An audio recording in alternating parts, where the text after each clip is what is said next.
Hello, everyone, and welcome to our latest Instagram Live. This is part of a series of Instagram Lives that we've been running. I'm Dominique Moss, the founder of the Return Hub, and I'm going to be joined today by my friend and colleague Helen Cowan, who is the founder of The Tall Wall. And I'm just going to ask her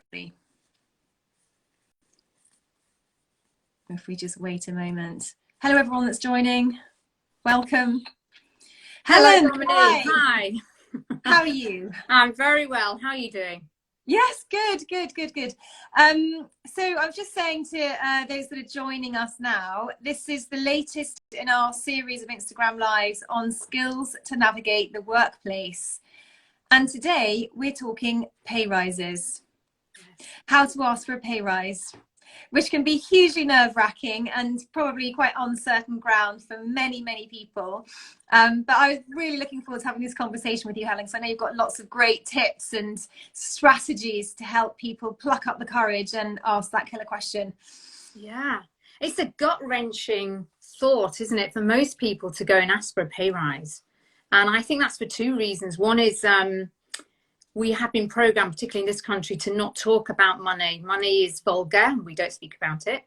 And the second reason is that your pay is so linked to your value. So it'd be quite exposing to ask for a pay rise because, shock horror, you might find out you're not as valued as you thought you might be. And therefore you might hear things that you didn't want to hear about your own performance. So those things, I think, just make that into such a difficult conversation for most people. That's right, because there's sort of psychological reasons, aren't they? They're in your head, and it's quite difficult to kind of unpick those things and think, what are the practical strategies I can use to kind of overcome those two things? And, you know, if I just sort of think about the first thing that you said, you know, we obviously had a really interesting discussion about this the other day, and about how the subject of money can be so taboo, you know, and how we're brought up that, you know, as you say, it's really vulgar to talk about money. And, you know, it occurred to me that, you know, that's really convenient, isn't it? That's really convenient for those that have money, those that are in power, or those that are in a position of doling out money, e.g. an employer. You know, it's jolly convenient for them to have a culture whereby we don't talk about money. You know, whether that's for sort of company reasons or social reasons. And of course, you know, knowledge is power, you know. So if actually we could all talk about money in the same way we might talk about, I don't know, what we have for lunch, I think employees, people, we all would have much more knowledge in order to use that to make sure that we're getting paid, you know, what we should be. Yeah, I was doing some work on this before this Instagram Live.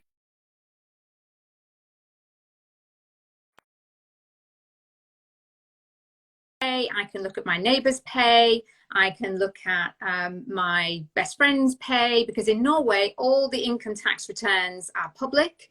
So you can look at what everyone earns. There's just no secret. And it feels unthinkable for that to happen in this country, because it is so secret. And lots of employers put in their terms that you can't talk about how much you earn. And I know I remember being rapped on the knuckles for telling someone what I earned when I got promoted.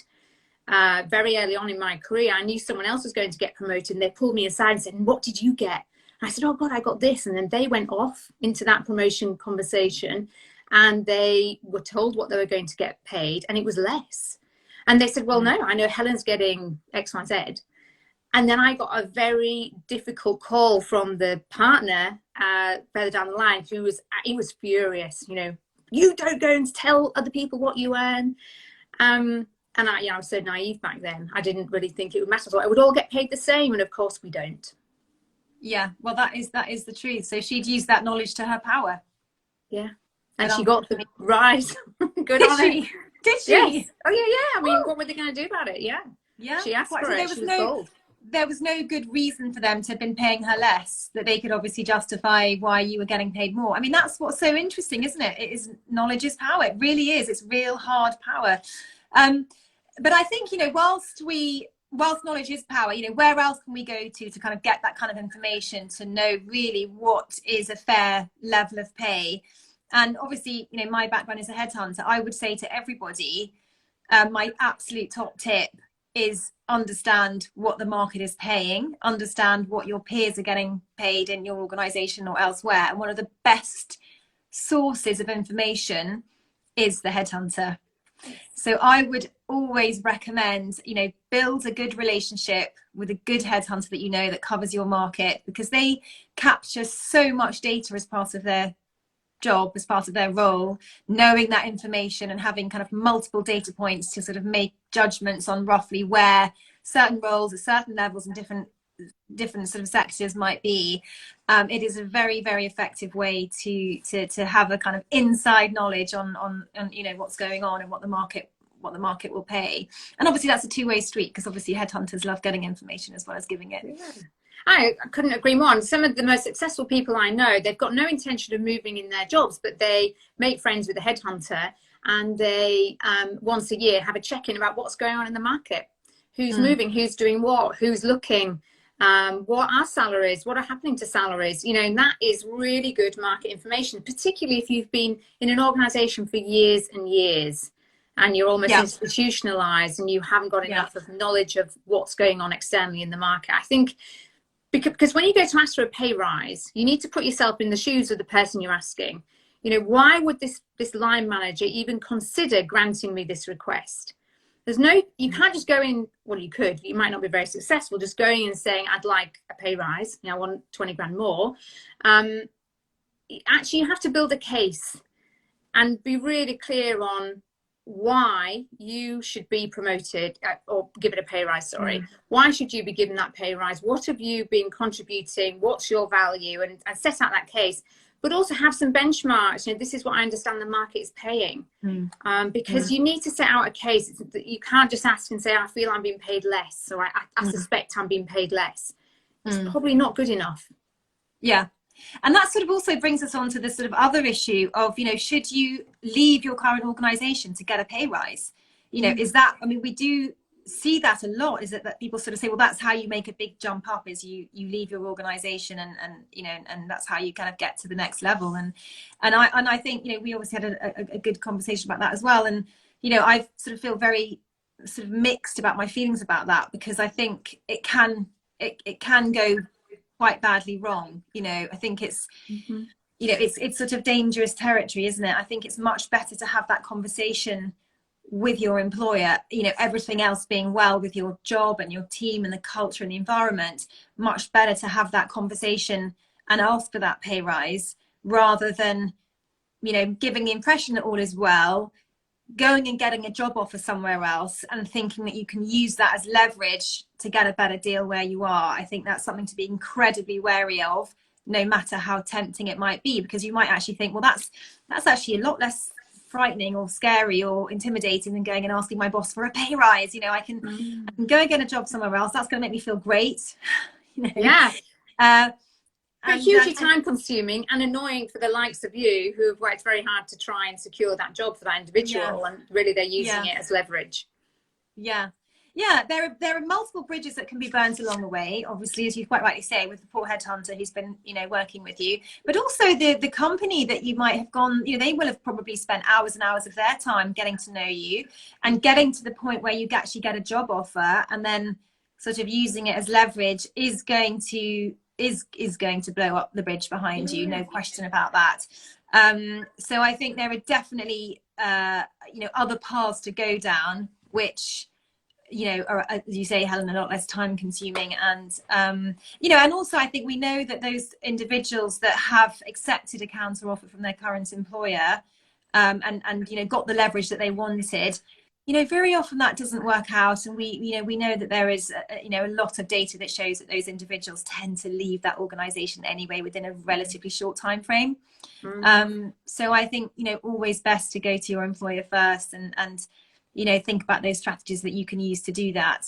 Yeah, don't let it stew for too long. If you want to do this, I'd really approach this as a business conversation and try and take as much emotion out of the conversation as you can. We need to show emotional intelligence, and actually in this instance it's about removing some of the emotion of it. This is a commercial conversation about your value, and it's a business decision about whether you are given a pay rise. I loved what you said when we spoke earlier this week, Dom. You said, how do you get to the point where you just don't care what the answer is?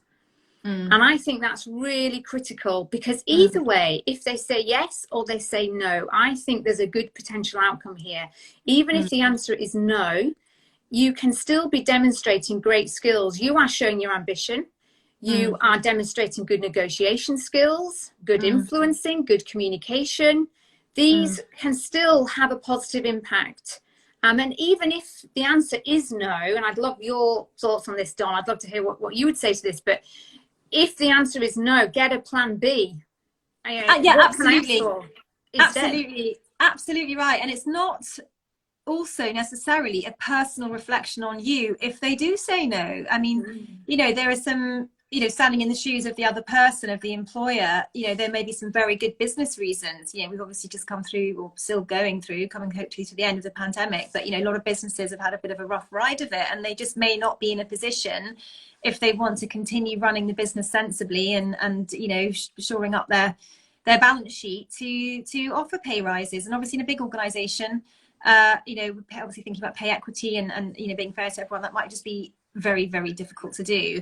But I think even a no doesn't have to be the end of the conversation, because you can say, well, you know, can we review this in 6 months time? You know, what are the things I need to do or to achieve in order to get that pay rise? You know, and can we revisit again in 6 months time? You know, yeah, get really specific. Sorry, Tom. Yeah, get really specific. What are the tasks and the responsibilities I can take on that will make it easier for you to give me that pay rise in 6 months time? What are the behaviors you'd like to see different in me that will help you give me that pay rise in 6 months time? And then at the end of that conversation, I'd be putting down an email. I'd be documenting in a relatively light way, here's what I heard you say. So I look forward to having that conversation again in 6 months time. But there are other things you can ask for. If the money is not given, make sure you're asking for something else. Can I get a bigger bonus? Can I get training or coaching? Can I get flexible working? You know, what is it that, because your employer hopefully will want to keep you and keep you motivated, and they've had to say no to this, but how can they help you stay motivated even if they can't give you a pay rise? Yeah, absolutely. That's right. Or, you know, or are there perhaps training opportunities that, you know, that you could take advantage of? You know, is there any courses that your employer can support you with, or pay for, or sponsor, or subsidize? You know, and I think it's important to go into those conversations having these sorts of things in mind, because there may be things that that your employer can offer you that are not necessarily at that time a specific pay rise or a bigger bonus or whatever it is, but absolutely there may be other things. And I think one of the, you know, sort of reflections I've had on, you know, conversations that I've had in the past is that awful fear that, you know, you're going to ask for something, they're going to say no, it's going to feel like a rejection. You know, the redness in your cheeks is going to just, you know, rise up, and you're going to have this kind of hideous moment. Oh, what do I do now? And it's sort of almost getting into the mindset of thinking, you know, it's putting it, as you say, like in a business context. It's a business conversation. And actually, I've just seen here, actually, Nora. Hello, Nora. Thank you for your comment about, yes, you can also request tickets to conferences. Yeah, I mean, these are all great things that can really, you know, make you feel valued in a way that isn't necessarily the pay rise that you're going to get yet, but it's still nevertheless kind of helping you get to where you want to be, and you know, with that ambition. I think that's a really good point. Always have something else you're asking, because it's very difficult for your line manager to say no to everything. You know, they said no to the money. Okay, so here's some other things that I would like. I mean, they can't say no to absolutely everything. So make sure you have a plan B. But that rising of the red and the, oh my God, this is awful, I would say make sure before you go into that conversation, you have said your case out loud as many times as it takes for you to feel comfortable, and you've heard yourself say it really confidently. You know, you've got to rehearse this conversation, I would say. Don't be, when you go in and ask for your line manager, don't let that be the first time you've heard yourself say that you deserve more money you feel. You know, make sure you've heard yourself say it. Really, really practice it. I think that is critical. The other thing to say is, sorry, Tom, go on. Well, I was just going to say, actually, just given the nature of what we do you think there's a difference between how men and women approach this? I'm certain. I mean, the confidence that we're stereotyping here, but typically the confidence and the assurity that a man might go into that conversation with can be very different to a woman. And I think part of this is going in being absolutely convinced that you deserve this. You have got a rock solid case, because you have to convince and influence the person opposite you. And if you don't believe it yourself, why would you expect them to believe it and to grant you this request? So you have to be really confident, and you can fake that. You can fake that comment. You may not really believe it, but by rehearsing it, seeing yourself say it, record yourself on video and watch it back. Do I believe what I'm saying? I think that's really, really critical. I mean, it's a bit of a cop-out, but it's a cop-out, but it's also quite clever. If you really can't say the words, I would like to ask for a pay rise, you can ask for more internal data in that meeting. So if you're given a pay review, in that conversation, you might say, I'd be interested to know where I stand versus my peers. Can you tell me where I am? Am I in the top quartile, bottom quartile? Am I above average, below average? One of the cleverest ways I've ever seen is a man, incidentally, who went into the pay rise and said, I'd like you to tell me how much I'm earning versus the person, the grade below me. And I'd like you to tell me that I'm earning at least as much as the external hire that's brought in as the grade below. And of course, the line manager went off, scurried away, looked at all the numbers and found that actually, no, he couldn't give him the right answer on that. Yeah, so if you can't say I deserve a pay rise, you can be curious. I'm interested to know where I sit versus my peers. And that works if you're in a big organization where there are peers who you can be compared against. It's more difficult if you're in a smaller organization. And then you really do have to bite the bullet and ask the question. Absolutely. As tricky as that may be. As tricky as that may be. Yeah, I think that's right. Well, I hope this has all been useful, helpful tips. And obviously we don't underestimate how difficult this can be. I just want to say one of the, I think it was Nora as well, who was made the comment of don't apologize for asking. Absolutely. Oh, absolutely. Anything, a promotion, a pay rise, do not start it with, I'm really sorry to ask, but I mean, you're already putting yourself on the back foot. Practice that case, set out the case, write it down, read it out. I totally agree. What are you sorry for? Yeah. You're sorry that you're so good, you think you deserve more. I mean, come on.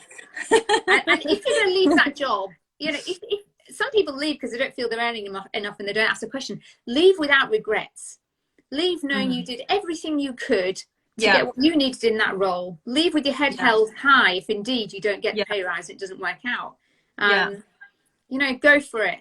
Go for it. Yeah, absolutely. I think that's a great place to end, Helen. Well, look, thanks so much, everyone, for joining. Obviously, you can follow us on Facebook, Twitter, and LinkedIn, as well as obviously on Instagram.